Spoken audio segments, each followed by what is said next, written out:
Dünyanın en büyük petrol rezervlerine sahip bir ülke düşünün. Ama halkı benzin kuyruklarında. Market rafları boş, parası tuvalet kağıdından da değersiz. Soruyu soralım. Venezuela gerçekten kendi kendini mi batırdı? Yoksa birileri önce ekonomiyi çökertip sonra kurtarıcı rolüyle sahneye mi çıktı? Bugün Venezuela'yı konuşacağız. Ama aslında Amerika'nın çıkarları için ülkeleri nasıl dizayn ettiğini konuşacağız. Venezuela dünyanın en büyük kanıtlanmış petrol rezervine sahip ülke. Suudi Arabistan'dan bile daha fazla petrolü var. Ama bu petrol kolay bir petrol değil. Venezuela petrolünün sırrı aşırı yoğun ve koyu, bal kıvamında. Çıkartıldıktan sonra inceltilmesi şart. İşte kritik nokta burada başlıyor. Bu petrolü satabilmek için nafta, kondensat, özel kimyasallar gerekiyor. Amerika ve Batı teknolojisi de gerekiyor, şart. Ve bu ürünlerin neredeyse tamamı Amerika kontrolünde. Amerika ne yapıyor? Petrolünü satmana izin veriyorum diyor. Ama onu satabilmen için gereken her şeyi sana yasaklıyorum. Amerika'nın Venezuela'ya uyguladığı şey klasik bir ambargo değil. Bu cerrahi bir ekonomik boğma operasyonu. Ama nasıl? Venezuela'nın petrolü dediğim gibi sıradan değil. Bu petrol aşırı ağır ve koyu. Bir benzetme yapmak gerekirse musluktan bal akıtmaya çalışıyorsunuz. Akmaz doğal olarak. Bu petrolün dünya piyasasında satılabilmesi için nafta gerekiyor. Nafta ne işe yarıyor? Petrolü inceltiyor. Taşınabilir hale getiriyor. Rafinerilerde işlenmesini sağlıyor. 2017'den sonra Amerika şunu yaptı. Nafta satışı yasak dedi. Sonuç olarak da kuyudan petrol çıkıyor ama boru hattında kalıyor. Tankere binemiyor. Yani petrol yerin üstünde ama fiilen yok. Diyelim ki petrol çıkardığında sorun bitmiyor. Venezuela rafinerileri Amerika ve Avrupa teknolojisiyle kurulu. Yedek parça tamamen dışa bağımlı. Ambargo ne diyor? Yedek parça yok.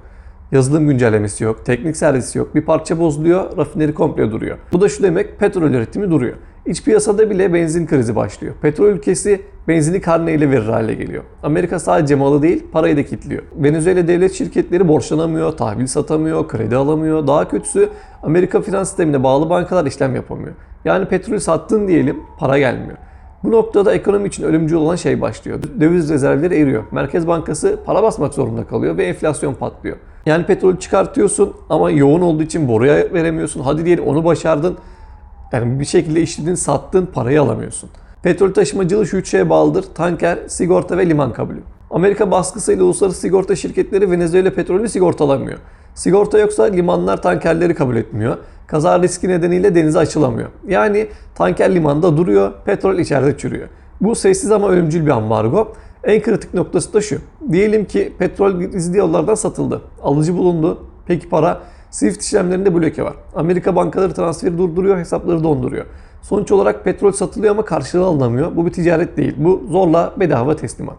Şimdi tabloyu net görelim. Petrol var ama satılamıyor. Döviz yok, ithalat yok, üretim yok. Devlet ne yapıyor? Maaş ödemek için para basıyor. Halk ne yaşıyor? Enflasyon. Para basıyorsan doğal olarak enflasyon yaşıyorsun. Kıtlık var, göç var, kaos var.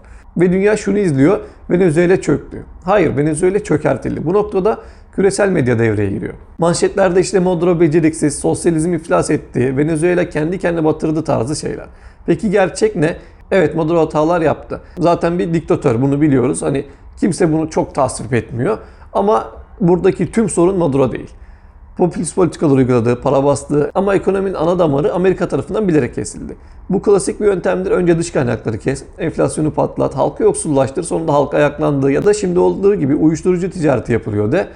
Bahane çok. Ekonomik kriz siyasal krizin zemindir. Bu noktada Amerika şunu söylüyor. Maduro meşru değil. Bunun üzerine dünyanın en fazla petrolüne sahip olan ülkesi Venezuela'ya klasik bir Amerikan darbesi oluyor.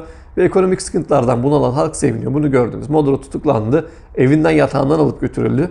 Ve Venezuela halkı ya da işte yurt dışında yaşayan Venezuelalılar resmen bir bayram havasına girdi. Ancak bu insanlar belki de Orta Doğu'ya uzak oldukları için Orta Doğu halklarının başına gelenlerinden hiç ders almamışa benziyor. Libya, Irak, Suriye vesaire daha pek çok örnek sayabiliriz. Amerika girdiği yerde çöküş bırakıyor. Ekonomik olarak ise şimdi petrol Amerika kontrolüne geçince ambargolar kalkacak.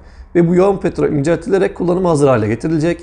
Amerika petrol enerji şirketleri burayı yönetecek. Petrol fiyatları volatilitesi yükselecek. Yani oldukça hareketlenecek. Amerikan enerji şirketleri hisseleri muhtemelen değerlenecek çünkü çok fazla yatırım alacaklar. Diktatörden kurtulmak isteyen, kurtulduğu için sevinen halk asıl canavarın kucağında bulacak kendini. Ben 31 yaşındayım. Bu senaryoyu defalarca yaşadım, defalarca gördüm. Şimdi dürüst olun. Venezuela demokratik olsaydı, petrolünü Amerika'ya verseydi, Maduro ABD yanlısı olsaydı bugün bu videoyu çeker miydik? Bunları konuşuyor olur muyduk? Amerika'nın asıl sorusu şu. Bu ülke kimin çıkarına çalışıyor? Cevap yanlışsa hemen ambargo uyguluyor. Finansal olarak kuşatıyor, rejim değişikliğine mecbur bırakıyor. Venezuela bir istisna değil. İran, Irak, Libya, 1970'ler Şili'si ve daha niceleri. Bu bir ders oldu. Doğal kaynak zenginliği doğru tarafta değilsen lanettir. Venezuela petrol yüzünden fakirleşmedi. Petrol yüzünden hedef oldu, fakirleştirildi. Bu tarz içerikleri seviyorsan beğenip abone olmayı unutma. Bir sonraki videoda görüşmek üzere.